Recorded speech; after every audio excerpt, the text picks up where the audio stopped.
Today, Dennis, it's really become an important thing for us as business owners to really understand our business, not just the things that we do every day. If I'm an engineer, I certainly know engineering. If I'm a dentist, I know how to do the things that a dentist is going to take care of. But it's the numbers behind our business that for a lot of small business owners, especially, they may be overlooking that, not even doing anything with it. And for some of the businesses that are doing things with their data, we need to understand what that data holds for us and really how we should be looking at it. Yeah, and I mean, and it's one, if you think about data and what you're doing with, it's a process, but people don't think of it as a process. And things just kind of flow in and happen in many cases. And that's where you end up with this dirty data that allows you not to have a clear picture. Think of it, it's like putting your head in a river that's polluted and you're trying to find your car key that you dropped in the river. It's hard to find it because there's just clutter and, it's dirty. You can't see things. Versus if you dropped your keys in a clear pond and you put your head in there and you opened your eyes, you can see the key and you can grab it.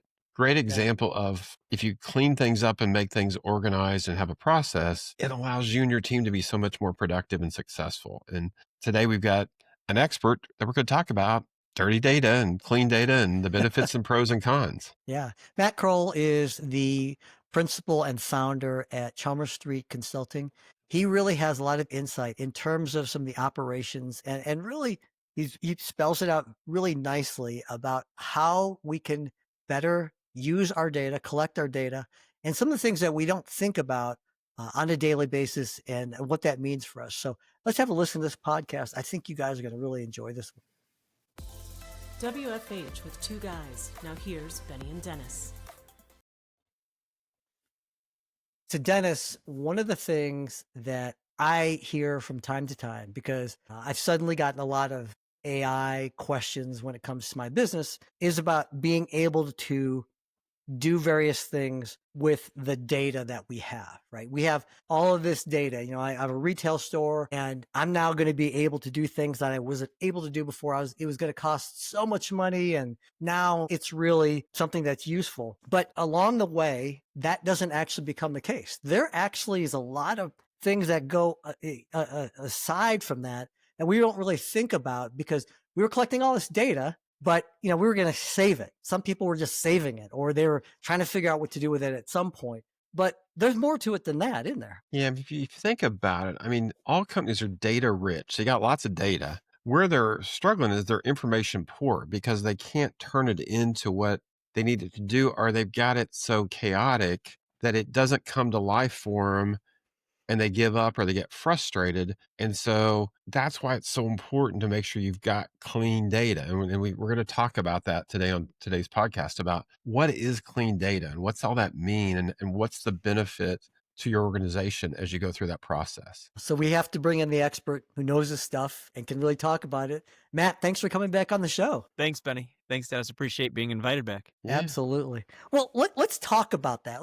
Let's talk about the quality of the data that we have and really what does that all mean for people? Now some people, this might be a brand new thing for them. Can you kind of give us a little bit of a definition of what this all means? Sure. Data quality means that we have captured the information in a way that it meets an expected outcome or usage, a report that we want. So if we're looking for dimensional information on materials stored in a warehouse, do we have all the dimensions captured? Are we using, is there a unit of measure that we've defined and we're using correctly?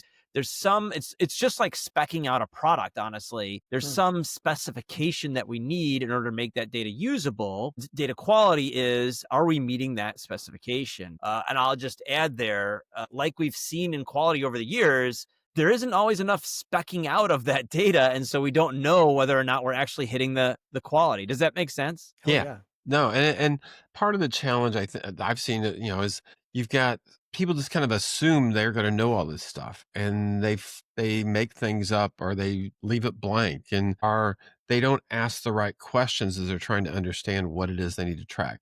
Matt and I live in kind of that inventory world a lot, so there's, they always want to know, the product, the spec, the quantity, but there's other things that they may need to capture somewhere in the process. And it doesn't mean it's the receiving person that's going to capture that. It could be the person that's setting up the item. So the it may reside somewhere else in the database to do its magic. And that's where I think process is so important, because a lot of times they leave it to that warehouse person to be responsible for all this. Well, that warehouse person, they just want to make sure the product is on the shelf and is available for internal use or consumers or whatever it is they're doing. They're not worrying about all the data. They're worrying about the quantities because they don't want to run out, but they don't care about some of this other stuff. And can I add to that? So you're touching on a point that's really important, and that is we assume that it's common sense. And Dennis, I think you, in the kind of tools that you build, you see this. Well, put the customer name in.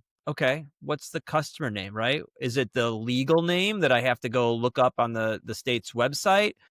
Are they doing business under another name that I need to capture? Is it the name of the owner and the name, what do you mean by customer name? So we assume that it's common sense. And again, we don't spec out what define how we want to capture that piece of information. And now you go, months, years into the future, and you have hundreds, thousands of junk data inside of your database. An example I was sharing with Matt and Benny before we started recording.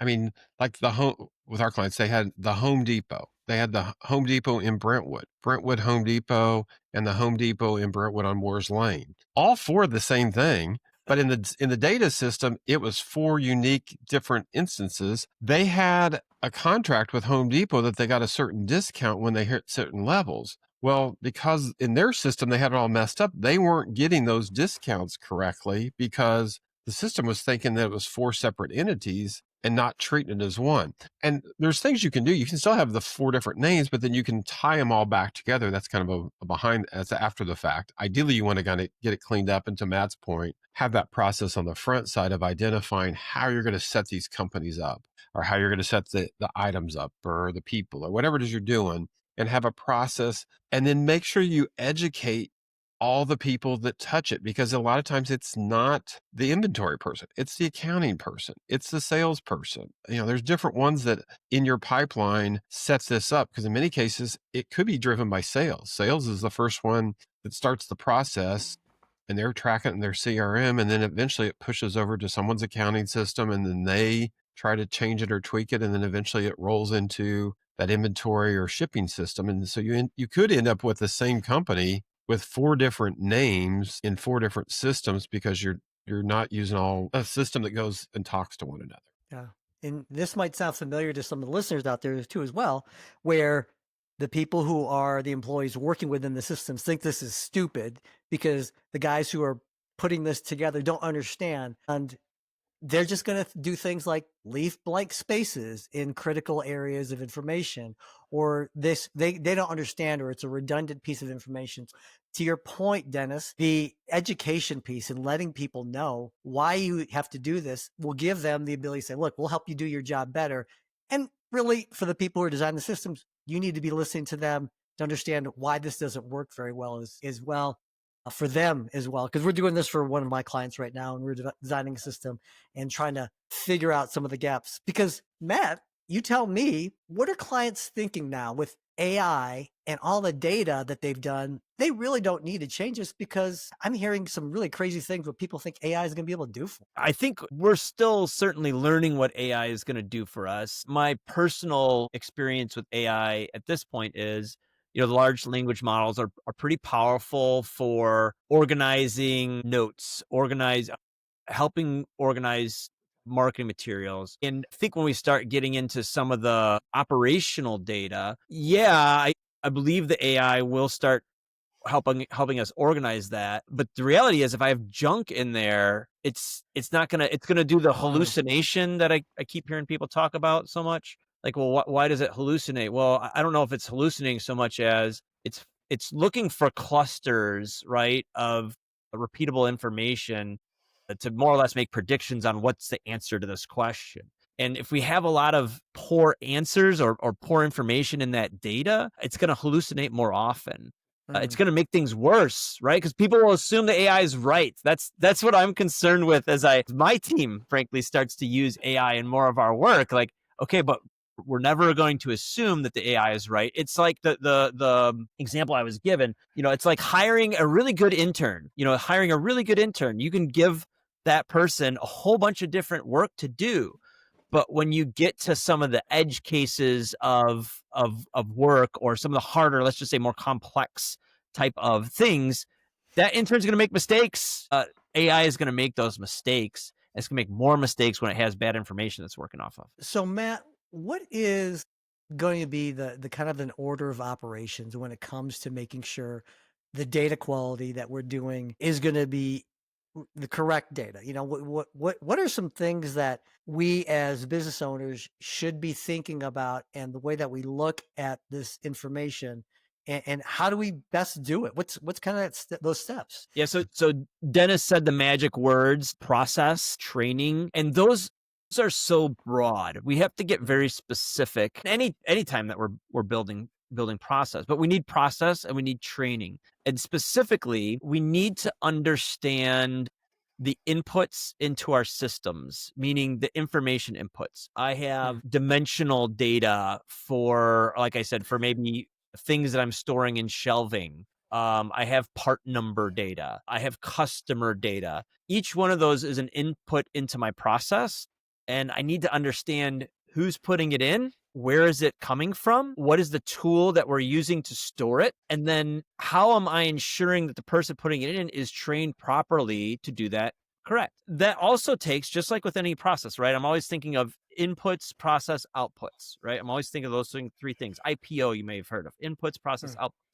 So the outputs are going to be reports. The outputs are going to be information that is required to either manage my business or potentially that I provide to my customer. And so I want to understand what data is going into those reports. We have a client that is using scrap information to understand their scrap costs.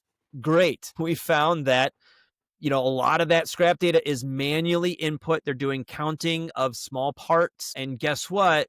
There's a lot of mistakes in that counting. So I have to figure out how to make it easier for my folks doing the counting, make it easier for them to get that right. I have to look at where the different parts in the process that they're doing that counting, so that I can try and use those as checks and the validation of the data. And then I can be more confident of the output. So that's really the second piece there. And it's also part of process, which is, what are my inspection points? So if I've trained someone on how to enter, what was your example, Dennis, the Home Depot, right? So if I've trained someone how to properly enter the customer information for the Home Depot, or actually so for any of our clients, are they doing it? And when I trained that one person on how to do it and they were off, and then I had the other person, right, who's never done it before, the temp or whoever, did they do it right as well? Did I have the training to make sure that I communicated to them how to correctly enter the Home Depot information? And then did I check to see if I'm getting mistakes in there? Those checks they're both a point of cleaning. So I can make sure that over time, I'm not building up, big sections of data that's bad. So I'm cleaning, but it's also root cause. So I can ask, why did that data go in incorrectly? And now let me go back to my process and make improvements. The other thing also is to think about, try to get it so that there's less free form data entry fields. Yes. And have it where it's drop downs or check boxes. Data validations. And so that way, because we see a lot where that'll have, 1 inch by 2 inches, and it'll be 1 inch space X space 2 inches. The other ones will be 1 inch X 2 inches. And so it's the same thing again, but again, it just becomes something else. And that could be important, especially if you're trying to do cubing to figure out a load or whatever it is you're doing. Again, you're trying to make it so that you're using common sense, but also making it as easy and simple for that end user. And as the people that are designing the process, you've got to step back and think about the lowest level person that's probably going to be entering this data. They may not speak English really well. They may not care about this really well. There's all kinds of reasons why. And so you've got to try to make it as dummy proof as you can for those people so that they can kind of move through. And some of them, they're busy. And so they're having to do this, and this is not their top priority, and they'll make mistakes. And so if you can help do that, it'll make life easier. And this, I want to stay on our little Home Depot example. Is Home Depot one word or is it 2 words? If we say that it's 2 words, Home Depot, did someone accidentally put 2 spaces between Home and Depot? And now when I run my report, are those going to show up as 2 line items? Does it not show up at all? This is these are very minor, meticulous things that have a large impact in the end. And so data validation is part of it, because I think data validation can help us get it clean on the front end, but it's not going to get everything. And so there's still an inspection, right, that needs to take place, a check to ensure that we're catching those little things, retraining, looking for more data validations. That's a great error proof. I mean, another great one to look at is a lot of times states are a free form. It's like, make that a drop down, because you'll see Indiana spelled out. You'll see it as IND, IN. So if you're trying to do a report on,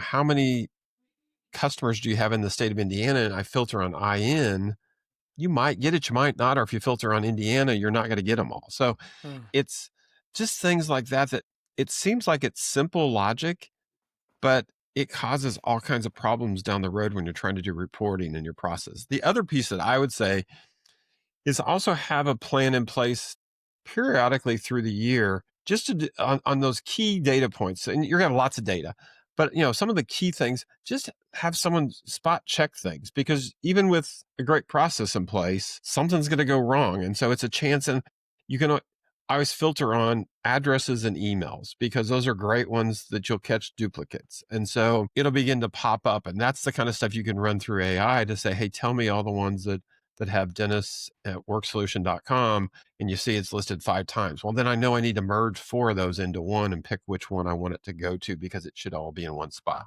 Those are things you can do. The other thing, Benny, when I think about data process or data quality process, however we want to term that, is it's, Dennis and I are talking a lot about correctness of the data quality, but there's also completeness, and that is another place where we can miss. So, I was talking about dimensional data in warehousing, often something that doesn't get collected. Unit of measure is it a box? Is it a piece? Those things get collected. Weight get collected.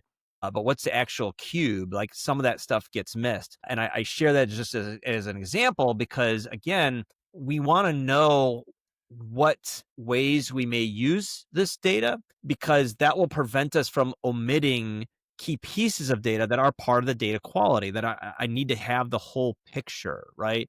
Is it enough to know the duration of the activity, or am I actually needing to capture timestamps of when the activity began and when the activity ended? Those are 2 different types of data. One might just be number of minutes or number of seconds. The other one is the actual time and potentially the actual date. So those things have to be thought of as well in creating my data process, so I get the data that I need in the end as an output.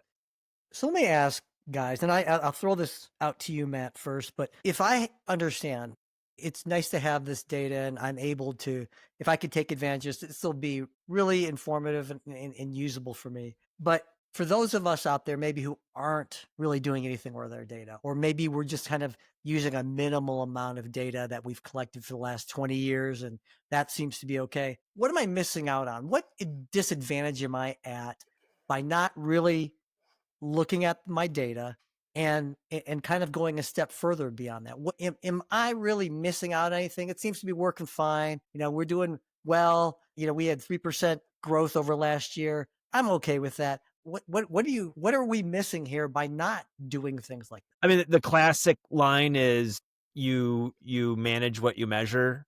And I think maybe that's the easiest starting point for what you're saying there. When I think of my own business, what kind of data do I have? The easiest kind of stuff is, well, we're a consulting firm, so I've got hours and projects and those sorts of things. Those help me, to your point, understand, am I working at a level of margin that I continue to run the company? So maybe at the catastrophic side of things, Benny, it's like, if I'm not collecting that data and turning it into usable insights, I'm putting my business at risk. I think I think everybody knows that, right?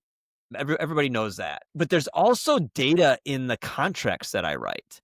There's terms and conditions, certainly. There's information about what I expect of my clients. There's information about the objectives of the project. And if I can start to look at maybe multiple contracts and look for themes across them, I might be able to find efficiencies. If I can start to tie good project outcomes to ways that a contract was written, I start to pull out insights that make my business better. Right. So it's not just about avoiding the catastrophic things, but it's fine tuning and making for a better operation. That's where I think we're going with these data streams that are now, we're collecting more of it. Like you said, we've got the Internet of Things, right? So every little device is collecting something. There's so much insight that can be pulled out of that if we understand how that data is getting there and the underlying quality of that data. So for me, it's not just I only can measure what I manage or manage what I measure. I think it's actually fine-tuning insights to run a better operation. Yeah, and Benny, I think a couple other things happen too. With chaotic data, it causes your employees to have to work actually harder because they're all having to. They're usually it's causing conflict, is what it's doing. Because Matt will have one report, I'll have another report, and we'll sit there and argue about the same thing. That if we had the right information, we wouldn't have to sit there and point fingers at each other. The other one is it's adding costs that you don't think about. We've got a client that they do about 5,000 bids a year, so a lot. And I asked him, how many of those 5,000 do you win? And it was only about 1,000. So there's like 4,000. And I said, so how much does it cost you to do a bid? He says somewhere between $5,000 to $10,000. I'm like, that's a shitload of money you're doing on bidding. And he didn't have any information. And so now it's start pulling. And so now it's like, okay, when you don't win this bid, why? Is it because, you're competing against a competitor and they're just using you to have it? So, because they deal with the government a lot. So they needed 3 bids. So it's like, just tell them, no, I'm not going to bid on these because you're never win it. Because you start seeing that every time they bid against company ABC, they never won. So it's like, it doesn't matter if you gave the shit away free, they ain't going to buy from you. But Dennis, deep insights. I think you and I are saying kind of the same thing. The opportunity is deep insights. That's a miss. And today, maybe we call it an opportunity, but everybody is chasing these deep insights. It's going to be table stakes. It's going to what keeps you in business or puts you out of business in the future is your ability to pull deep insights out of your data. Correct. And so it's like, so now it's helping them look and say, maybe I shouldn't be doing 5,000 bids. Maybe I should only be responding to 1,200 or something.